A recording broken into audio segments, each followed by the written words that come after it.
Hi everyone, this is Miss Michaela, and I am going to be doing some videos where I read the chapters from the book Persepolis for our class.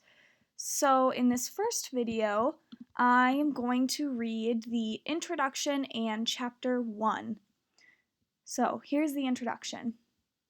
In the second millennium BC, while the Elam nation was developing a civilization alongside Babylon, Indo-European invaders gave their name to the immense Iranian plateau where they settled. The word Iran was derived from Ariana Viejo, which means the origin of the Aryans. These people were semi-nomads whose descendants were the Medes and the Persians. The Medes founded the first Iranian nation in the 7th century BC. It was later destroyed by Cyrus the Great.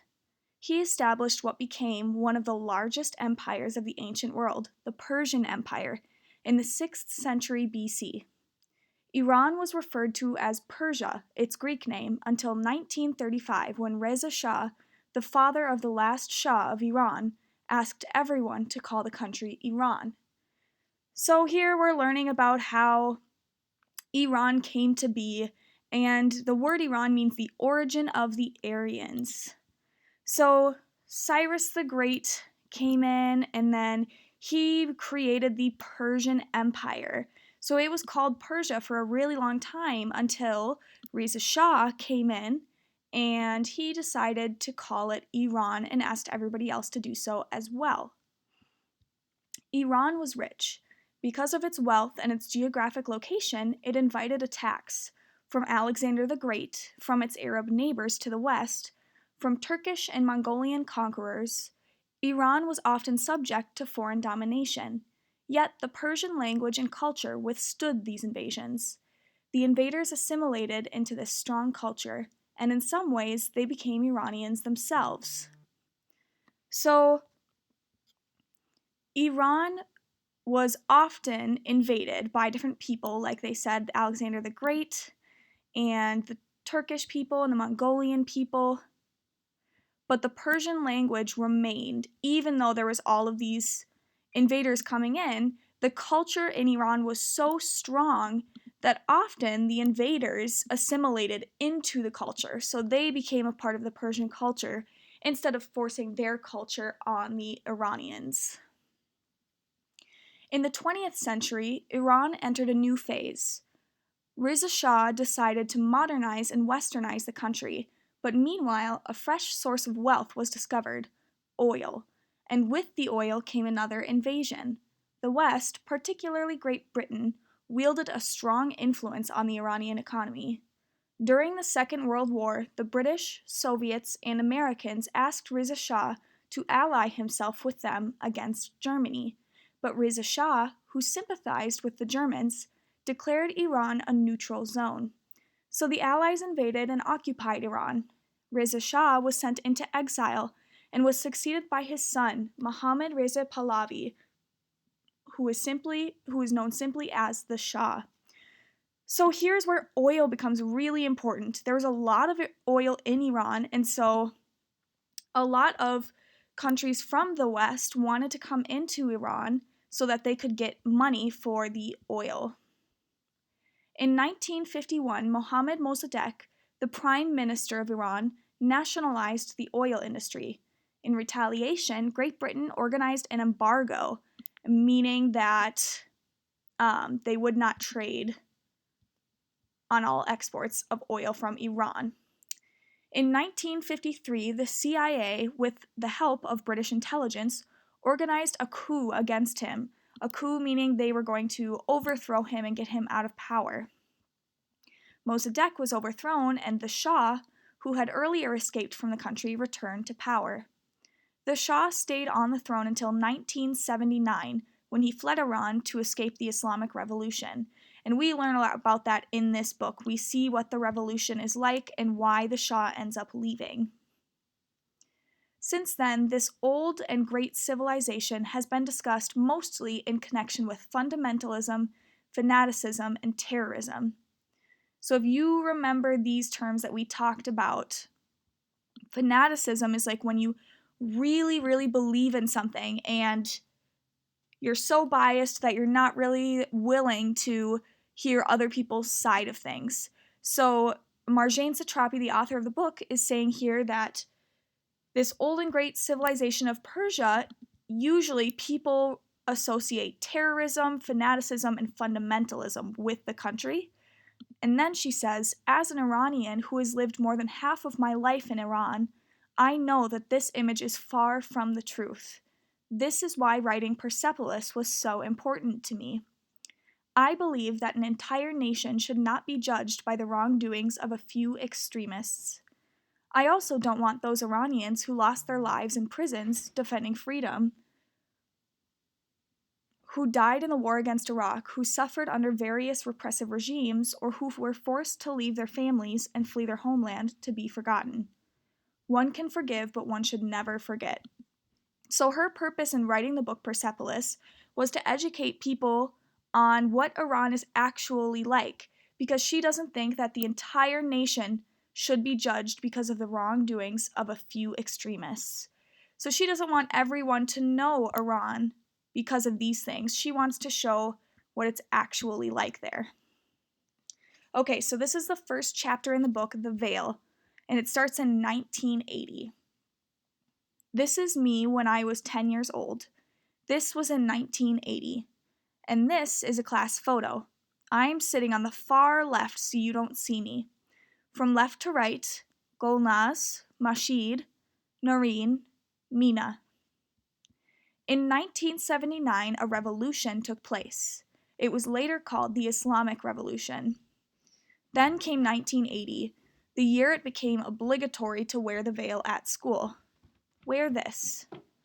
We didn't really like to wear the veil, especially since we didn't understand why we had to. It's too hot out. Execution in the name of freedom. Ooh, I'm the monster of darkness. Give me my veil back. You'll have to lick my feet. Giddy up. So here, the Islamic Revolution took place in 1979, and then in 1980, they were required to wear the veil at school. And as we can see in this picture, they don't really understand why they need to wear it or what is going on. So a lot of them are actually just playing with it because they don't understand what the reasoning is for why they have to wear it. And also because the year before, in 1979, we were in a French non-religious school where boys and girls were together. And then suddenly, in 1980, all bilingual schools must be closed down. They are symbols of capitalism. Bravo! What wisdom! Of decadence. This is called a cultural revolution. So this guy shuts down all the bilingual schools in 1980 because he says they're symbols of capitalism of the West, and they're trying to get rid of the Western influence in Iran. He also says that they're symbols of decadence, and decadence is when you are taking pleasure in something. And so they thought that people were taking too much pleasure in learning other languages and being in those bilingual schools, so they were shut down. We found ourselves veiled and separated from our friends. And that was that.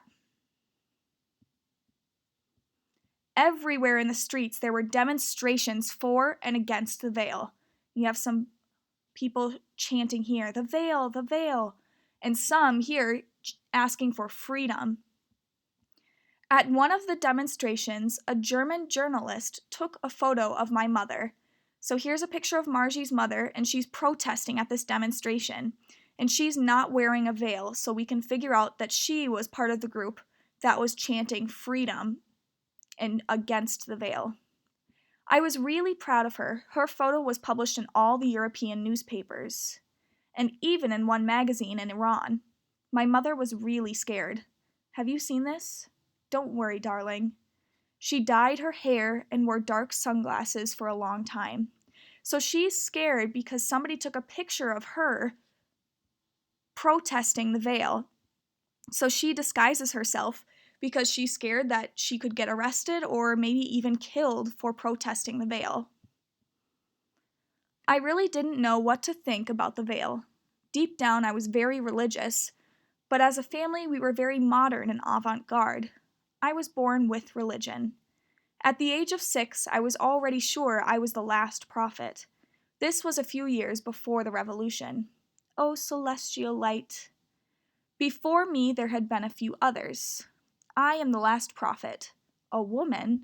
So she thinks that she's a prophet, somebody who talks to God and gives the information to other people of what God told her.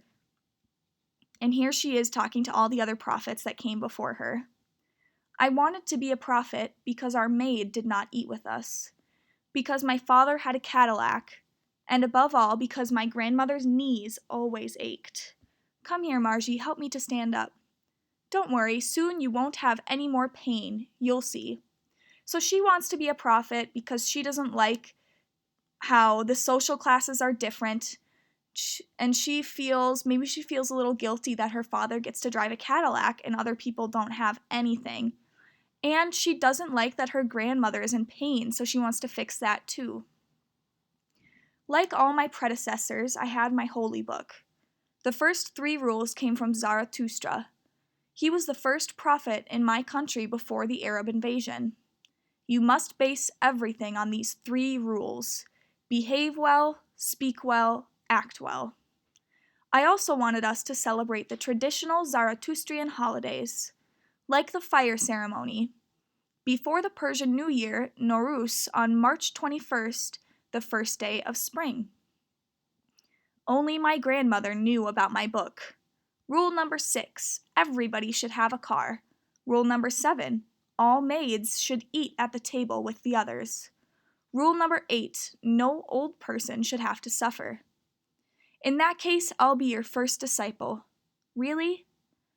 But tell me how you'll arrange for old people not to suffer. It will simply be forbidden. Every night I had a big discussion with God. God, give me some more time. I'm not quite ready yet. Yes, you are, celestial light. You are my choice, my last and my best choice. So God probably isn't actually coming to her every night, but she does talk to God, and in this picture, he's kind of cradling her, and that shows how she gets comfort when she talks to God about things. Except for my grandmother, I was obviously the only one who believed in myself. What do you want to be when you grow up? The teacher asks. I'll be a prophet. And then her classmates laugh at her and say, she's crazy. My parents were called in by the teacher. Your child is disturbed. She wants to become a prophet. What about it? They ask. Doesn't this worry you? No, not at all. So the teacher thinks it's crazy that she wants to be a prophet, but her parents aren't upset by it at all. They think that it's fine. Nonetheless, my parents were puzzled, so they are a little confused. And so her dad asks, so tell me, my child, what do you want to be when you grow up? And she says, a prophet. Or she thinks a prophet, but out loud she says, I want to be a doctor. So she lies to her parents here about what she wants to be. That's fine, my love, that's fine. I felt guilty toward God. You want to be a doctor? I thought that, no, I will be a prophet, but they mustn't know. I wanted to be justice, love, and the wrath of God all in one. So here she feels guilty because she told her parents she wants to be a doctor, but she says, I still want to be a prophet, she tells God. They just can't know. And that's the end of chapter 1, The Veil.